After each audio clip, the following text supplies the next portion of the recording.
Hello दोस्तों, welcome to Hindi code class. पिछले lecture में हमने ये एपीआई गेटवे सेटअप किया था एंड आज हम देखेंगे कि इसी एपीआई गेटवे में फ़िल्टर्स कैसे लगाते हैं। बट फिल्टर देखने से पहले यहाँ पे एक इशू आ रहा है। बोल रहा है कि ये जो आप डिस्कवरी प्रॉपर्टी यूज कर रहे हो ये अननोन प्रॉपर्टी है। ये इस वजह से शो कर रहा है क्योंकि आपने जो डिपेंडेंसी लगाई हुई है पॉम में वो सिर्फ एपीआई गेटवे की डिपेंडेंसी लगाई है। इसके साथ ही हमें एक और डिपेंडेंसी ऐड करनी पड़ती है जो कि होती है लोड बैलेंसर की, तो उसे भी ऐड कर लेते हैं। हम आएंगे अपने pom.xml में एंड यहाँ पे आप देखोगे तो आपको एक डिपेंडेंसी मिलेगी क्लाउड की। तो ये रही डिपेंडेंसी org.springframework.cloud।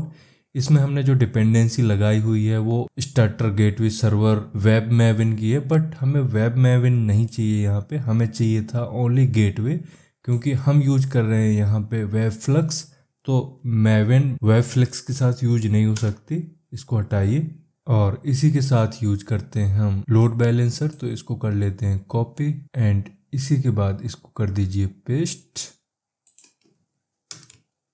इधर गेटवे में। इसको चेंज कर दीजिए, इसका नाम दीजिए लोड बैलेंसर। यहाँ पे ये सी नहीं है, ये हटाइए।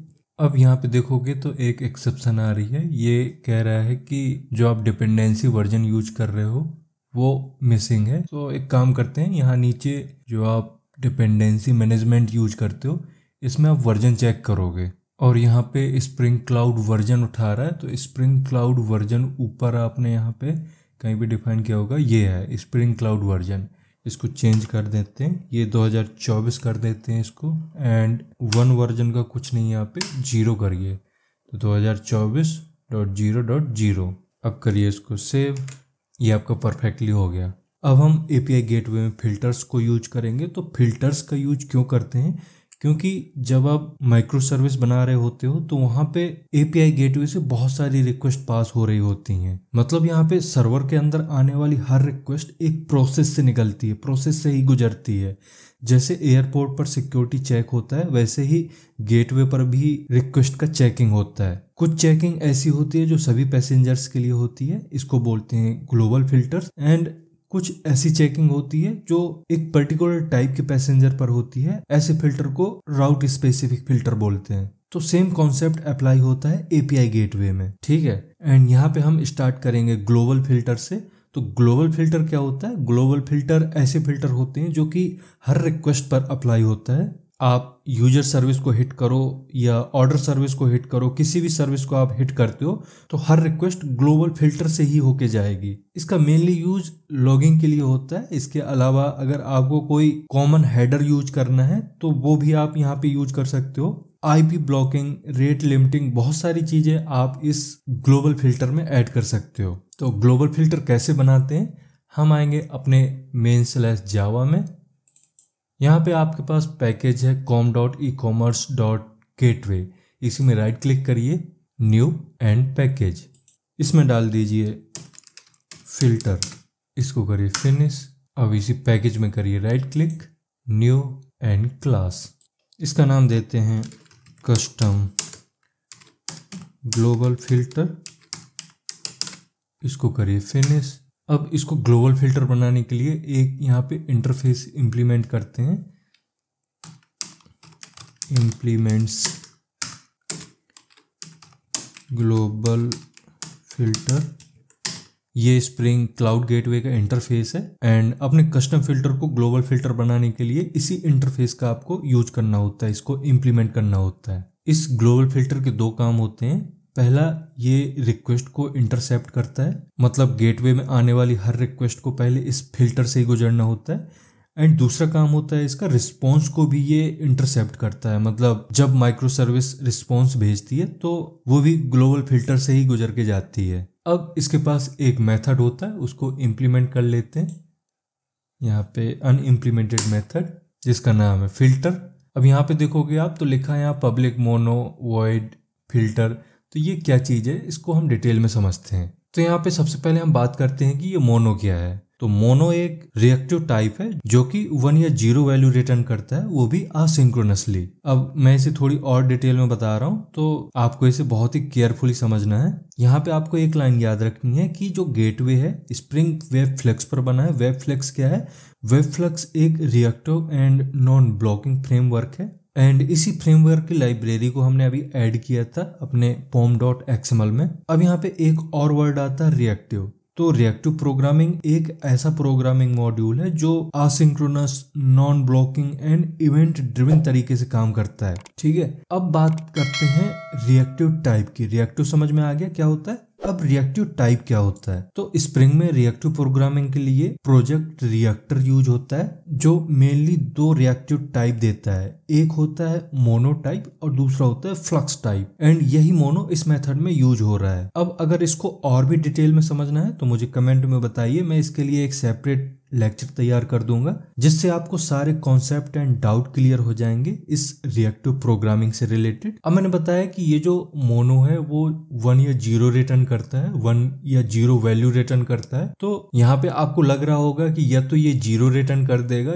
या फिर ये 1 रिटर्न कर देगा, बट ऐसा नहीं है। मैं कह रहा हूँ कि यहाँ पे या तो ये 0 वैल्यू देगा, मतलब नो वैल्यू देगा, या फिर कोई एक वैल्यू देगा। ठीक है, अब इस केस में क्या रिटर्न करेगा? इसमें हम सिर्फ असिंक काम को कंप्लीट कर रहे हैं, कोई वैल्यू रिटर्न नहीं करेंगे, इसलिए इस मेथड में ये वॉइड लगा हुआ है। इसके बाद है ये फिल्टर, ये इस मेथड का नाम है।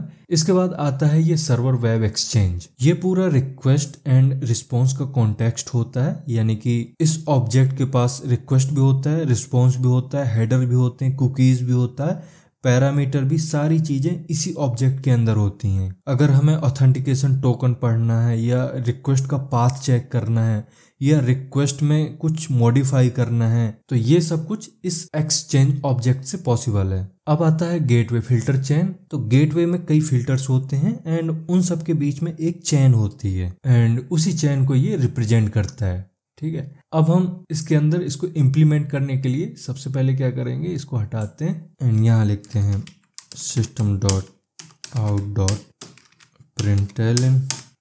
इसमें दे देते हैं एक log global filter request intercepted, and इसमें देते हैं exchange dot gate request dot gate URI।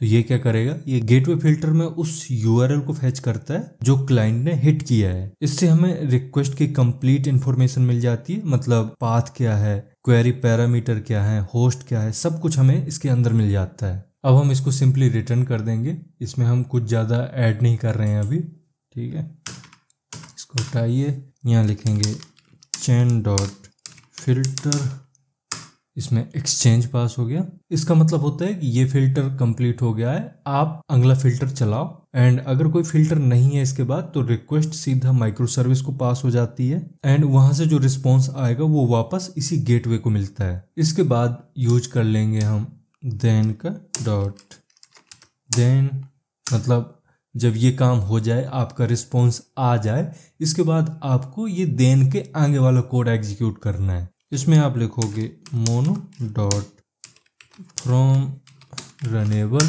इसमें यूज कर लेंगे हम लैम्डा, तो लैम्डा यूज कर लेते हैं। इसके बाद एक लॉग दे देते हैं system dot out dot println, इसमें दीजिए ग्लोबल फिल्टर रिस्पॉन्स कंप्लीटेड, ये हो गया आपका। इसको करिए सेव। ठीक है, तो ये आपको समझ में आ गया होगा कि हमने यहाँ पे देन का यूज क्यों किया है। देन का यूज तब होता है जब पूरी फिल्टर चेन एग्जीक्यूट हो जाती है एंड रिस्पॉन्स क्लाइंट को सेंड होने वाला होता है, उससे पहले ये एग्जीक्यूट होता है। ठीक है, मतलब ये पोस्ट प्रोसेसिंग होता है। पोस्ट प्रोसेसिंग मतलब जब चेन पूरी कंप्लीट हो जाती है उसके बाद ये कोड एग्जीक्यूट होता है। इसके बाद हमने यूज किया है मोनो डॉट फ्रॉम रनेबल। ये एक ऐसा मोनो बनाता है जो कि कोई रिजल्ट ही रिटर्न नहीं करता, बस एक टास्क रन कर देता है। तो हमने यहाँ पे एक लॉग लिख के यहाँ पे दिखा दिया है बस। इस तरीके से आपको जो भी कस्टम फिल्टर बनाने हैं, कस्टम ग्लोबल फिल्टर बनाने हैं, इस तरीके से आप बना सकते हो। अब हम दूसरा देखते हैं राउट स्पेसिफिक फिल्टर। एंड मैं बता चुका हूं कि ये ऐसे फिल्टर होते हैं जो किसी पर्टिकुलर माइक्रो सर्विस के लिए ही चलते हैं। जैसे आपको यूजर सर्विस में एक्स्ट्रा हेडर ऐड करना है या फिर किसी स्पेसिफिक राउट के लिए लॉगिंग इनेबल करना है, कुछ भी ऐसा किसी स्पेसिफिक माइक्रो सर्विस के लिए करना है, किसी पर्टिकुलर माइक्रो सर्विस के लिए करना है, तो आप राउट स्पेसिफिक फिल्टर का यूज करोगे। तो इसको भी हम बना लेते हैं। एंड उसको बनाने से पहले यहाँ पे एक एनोटेशन यूज करते हैं, ऐड कंपोनेंट। इसको करिए सेव। अब फिर से इसी फिल्टर पे राइट क्लिक करिए, न्यू एंड क्लास। इसका नाम दीजिए custom route filter and finish. इसमें हम एक्सटेंड कर लेते हैं एक क्लास को जिसका नाम है एब्स्ट्रैक्ट गेटवे फिल्टर फैक्ट्री। तो x tends abstract gateway filter factory. इसमें जेनेरिक टाइप पास कर देंगे ऑब्जेक्ट। अब ये जो एब्स्ट्रैक्ट गेटवे फिल्टर फैक्ट्री है, ये स्प्रिंग क्लाउड गेटवे का एक बेस क्लास है। इसका काम है राउट के लिए कस्टम फिल्टर क्रिएट करने का टेम्पलेट प्रोवाइड करना। ठीक है, तो ये चीज आपको क्लियर हो गई होगी कि जब हमें ग्लोबल फिल्टर बनाना होता है तो हम उसमें इंप्लीमेंट करते हैं एक इंटरफेस का जिसका नाम होता है ग्लोबल फिल्टर। एंड अगर हमें राउट स्पेसिफिक फिल्टर का यूज करना है तो हमें एक क्लास एक्सटेंड करनी होती है जिसका नाम है एब्स्ट्रैक्ट गेटवे फिल्टर फैक्ट्री। इसमें हम यूज कर लेंगे एक कंस्ट्रक्टर का। यहाँ पे लिखिए public custom route filter and इसमें पास कर देंगे सुपर का ऑब्जेक्ट डॉट क्लास। इससे पेरेंट क्लास का जो कंस्ट्रक्टर वो कॉल हो जाएगा। पेरेंट क्लास मतलब एब्स्ट्रैक्ट गेटवे फिल्टर फैक्ट्री का जो कंस्ट्रक्टर है वो कॉल हो जाएगा यहाँ पे। अब इसमें एक मेथड होता है, उसको यहाँ पे इम्प्लीमेंट कर लेते हैं। ये है apply. Abstract gateway filter factory में ये मैंडेटरी मेथड है। एंड गेटवे इस मेथड को तब कॉल करता है जब राउट पर फिल्टर लगाना होता है और ये एक गेटवे रिटर्न करता है। तो हम यहाँ पे लिखेंगे रिटर्न। इसमें हम यूज कर लेंगे लैम्डा। अब आपको पता है कि जो गेटवे है उसको दो चीजें चाहिए होती हैं, एक तो एक्सचेंज और दूसरा चेन। तो हम दोनों के लिए यहाँ पे वेरिएबल ले लेते हैं। एक का नाम देते हैं एक्सचेंज एंड दूसरे का नाम देते हैं चेन। इसके बाद यूज करिए लैम्डा। इसमें सबसे पहले एक लॉग दे देते हैं। इसमें लिखिए system dot out dot println. इसमें दीजिए राउट फिल्टर बिफोर राउटिंग। ये प्रिंट स्टेटमेंट तब प्रिंट होगा जब रिक्वेस्ट गेटवे पर आएगी एंड राउटिंग होने ही वाली होगी, उससे पहले ये प्रिंट स्टेटमेंट प्रिंट हो जाएगा। इधर अब प्री प्रोसेसिंग भी कर सकते हो, मतलब अगर आपको कोई ऐसा लॉजिक लिखना है जो प्रोसेसिंग से पहले चले वो आप यहाँ पे ऐड कर सकते हो। अब हम रिक्वेस्ट को मॉडिफाई करेंगे। तो इधर आइए, इधर लिखेंगे exchange dot gate request dot mutate dot header. ये क्या चीज़ है मैं अभी एक्सप्लेन करूँगा इसको। इसमें पास कर देंगे हम एक्स राउट हेडर और दूसरे पैरामीटर में पास कर देंगे, यहाँ पे आइए, एडेड बाय गेटवे। इसके बाद इसको कर दीजिए बिल्ड डॉट बिल्ड। तो ये बहुत ही इंपॉर्टेंट लाइन है। यहाँ पे जो हमने लिखा है एक्सचेंज डॉट गेट रिक्वेस्ट, इसके थ्रू करंट इनकमिंग रिक्वेस्ट मिल जाएगी हमें। इसके बाद यूज किया है हमने म्यूटेट, ये रिक्वेस्ट को एडिटेबल बनाता है। इसके बाद यूज किया है हमने हेडर। तो हेडर क्या करेगा, इसमें हेडर ऐड कर देगा, क्योंकि ये हमने म्यूटेट कर दिया है, मतलब अब इसको हम एडिट कर सकते हैं जो भी रिक्वेस्ट है, इसलिए यहाँ पे हम हेडर का यूज कर पा रहे हैं। अब जो भी हेडर यूज कर रहे हैं उसमें हमें दो चीजें पास करनी होती हैं, एक की एंड वैल्यू। तो की एंड वैल्यू में हमने की में हमने ये लिख दिया, एंड वैल्यू में हमने एडेड बाय गेटवे। ये कर दिया। इसके बाद यूज किया है बिल्ड। तो बिल्ड क्या करेगा, जो भी हमने यहाँ पे मॉडिफाई किया है इस मॉडिफिकेशन के साथ एक न्यू मॉडिफाइड रिक्वेस्ट बना देगा। अब हम रिक्वेस्ट को नेक्स्ट फिल्टर या माइक्रो सर्विस को फॉरवर्ड करेंगे। उसके लिए आपको पता है क्या करना होता है, मैं पहले भी बता चुका हूँ। इधर लिखेंगे रिटर्न, इसमें यूज करते हैं चेन डॉट फिल्टर का, इसमें पास हो गया एक्सचेंज। देन यूज करते हैं डॉट, देन इसमें यूज कर लेंगे मोनो डॉट फ्रॉम रनेबल का, तो मोनो डॉट फ्रॉम रनेबल, ये एक वॉइड टाइप का मोनो रिटर्न करता है एंड उसके साथ ही एक टास्क परफॉर्म करने की फैसिलिटी भी देता है। यहाँ पे हम लैम्डा यूज कर लेंगे। इसके बाद लैम्डा, इसमें एक लॉग दे देते हैं, इसमें दीजिए system dot out dot println, इसमें दीजिए राउट फिल्टर आफ्टर राउटिंग एंड यहाँ पे सेमीकोलन लगाइए एंड इसको करिए सेव। तो ये आपका राउट स्पेसिफिक फिल्टर भी बन के रेडी हो गया। तो इस तरीके से ये दो तरह के फिल्टर आपको लगा लेने हैं जहाँ भी आपको ज़रूरत पड़ती है।